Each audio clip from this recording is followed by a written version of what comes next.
এক রবিবার আমরা গিয়েছিলাম মায়াপুর। কোথায় যাব প্ল্যান করতে করতে মাথায় আসলো মায়াপুরের কথা। এমন জায়গায় যেতে হবে যেখানে একদিনে ঘুরে ফিরতে পারি, নাইট স্টে করা যাবে না। কারণ মাঝে যখন মেঘালয়া ঘুরতে গিয়েছিলাম তখন কিন্তু হাজব্যান্ডকে বেশ কয়েকদিন অফিস ছুটি নিতে হয়েছিল, আর তার জন্যই নাইট স্টে করা যাবে না। কাছের ওপরে কোনো একটা জায়গায় যাওয়া। আমি থাকি অশোকনগর, মানে হাবড়া অশোকনগর। বন্ধুরা, তোমরা যদি জানো যে এই অশোকনগর থেকে একদিনে ঘুরে ফিরে আসা যায় এমন যদি কোনো ডেস্টিনেশনের নাম যদি তোমরা জানো, অবশ্যই আমাকে কমেন্টে জানাবে। যাই হোক, বাড়ির থেকে বেরিয়ে পড়লাম সকাল সকাল। আর বাড়িতে যদি গাড়ি থাকে আর নিজেরা যদি গাড়ি চালাতে জানি তাহলে তো বেশ মজার।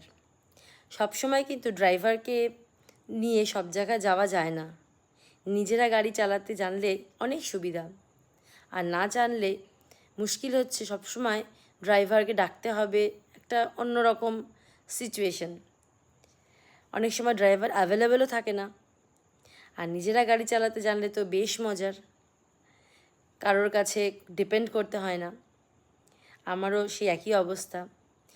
আর নিজে যেহেতু গাড়ি চালাতে জানি, আর তার জন্যই মাঝে মাঝে ইচ্ছে হয় যে একটু বেরিয়ে পড়ি কোনো জায়গায় লং ড্রাইভে। লং ড্রাইভে গেলে পরে গাড়িটারও একটু অনেকটা বেশি চলে, এটা গাড়িটার জন্য ভালো, আর তার জন্যই আমাদের বেরোনো হয়। তো যাই হোক, আমরা বাড়ির থেকে বেরিয়ে পড়লাম। NH-12 ধরে আমরা যাচ্ছি। রাস্তা তো ভীষণ ভালো। এখানে প্রথমে কিছুটা রাস্তা খারাপ তো আছে আওয়াল সিদ্ধির পর থেকে, কিন্তু তাও অনেকটা রাস্তা ঠিক হয়ে গেছে।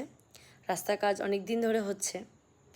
তো যাই হোক, NH-12 ওপর দিয়ে যাচ্ছিলাম। তারপর মায়াপুর যাওয়ার জন্য বাদিকে যে রাস্তাটা আছে সেই রাস্তায় কিন্তু আমরা ঢুকে পড়েছি। গ্রাম্য পরিবেশের মধ্যে দিয়ে কিন্তু আমরা এগিয়ে যাচ্ছি মায়াপুরের উদ্দেশ্যে।